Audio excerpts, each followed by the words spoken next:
When I think of the word clicker, I think of something I'm gonna press to unlock my car, which I think is a great name for this little guy. This is the Perun clicker. They sent this over for me to check out, as well as a version 2 hybrid Mosfet, which they go hand in hand together.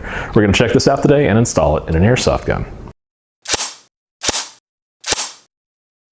Something I feel has been missing from the AEG market is a realistic trigger. With real firearms, you've got a break and a reset on just about every trigger out there. But with airsoft guns, it's generally just a squish, a squish, a squish. It's really not terribly realistic. The most realistic thing we've had is a micro switch. These at least have a little bit of a break and a little bit of a reset. This is an Arcturus M4, one of their more recent models, and I like the trigger on it. It's pretty decent, it's moderately realistic, but still somewhat spongy and squishy. As a platform to test the Perun clicker in, I've got an older gun. This is a G&G GR25. It's a fairly old gun, and I've had it for about 10 years, and it's kind of sentimental to me. I got it during an interesting time in my airsoft career. It's got a rather old MOSFET in it now, and I wanted to update it with something a little more modern. Now I figured this would be the perfect platform to put the Perun clicker and a hybrid version 2 MOSFET in. Something realistic with a really solid gun. This is the Perun clicker.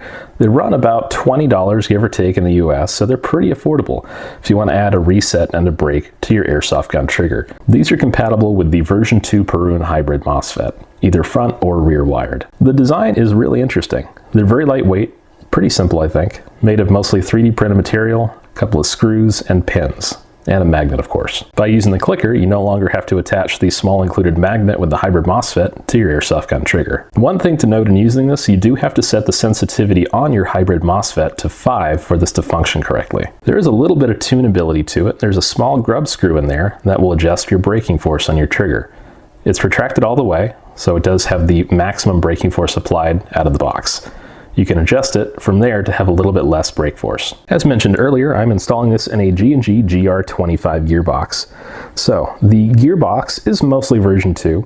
The biggest difference is it doesn't have the small loop on the front for the magazine catch, which is kind of nice to get rid of actually.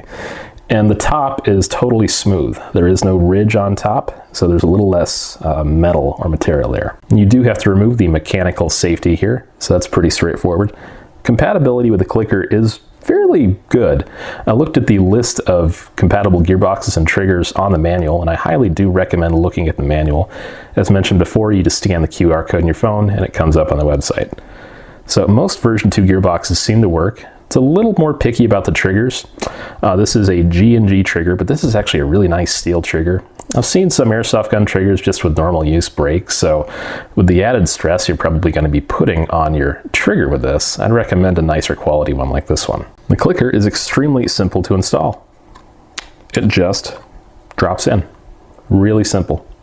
And from there, I can go ahead and assemble my gearbox. Just like a real firearm, there's a little bit of take up here, a little bit of mush if you will, the brake, and the reset, and a little bit of mush back.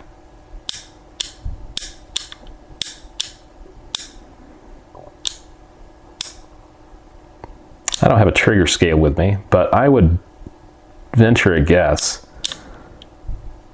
this is right around somewhere at 6 to 8 pounds, just from casual firearm experience on triggers. It's really pleasant. I do like it a lot. It is definitely loud and clicky, hence the name clicker, but it does feel much more like a firearm trigger than a regular old TM contact mushy airsoft trigger. All right, we've got the clicker and the Perun hybrid installed in the gearbox.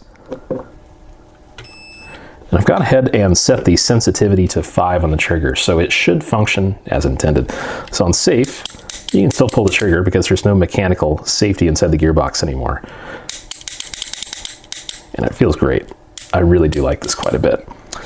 And on fire, because this is a fixed semi-only platform, it actually does have the stop right here.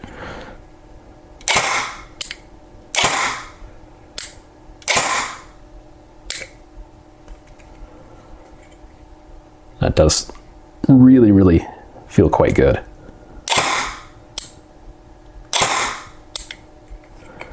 Oh, that's fantastic. Really adds a new dimension to an airsoft gun, I think. Instead of having a squishy trigger like we're used to, this adds a really nice realistic feel to an airsoft gun for a pretty modest price as well.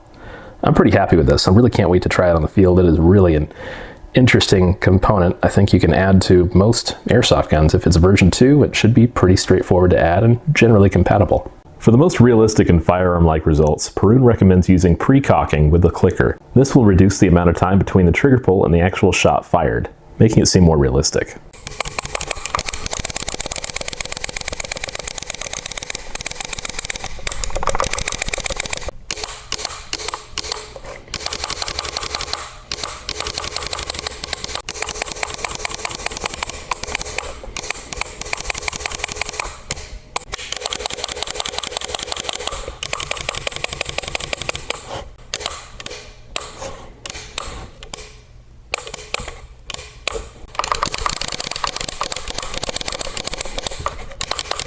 Thank you guys for watching, and thank you for Perun for sending one of these out, as well as the hybrid MOSFET to pair it with.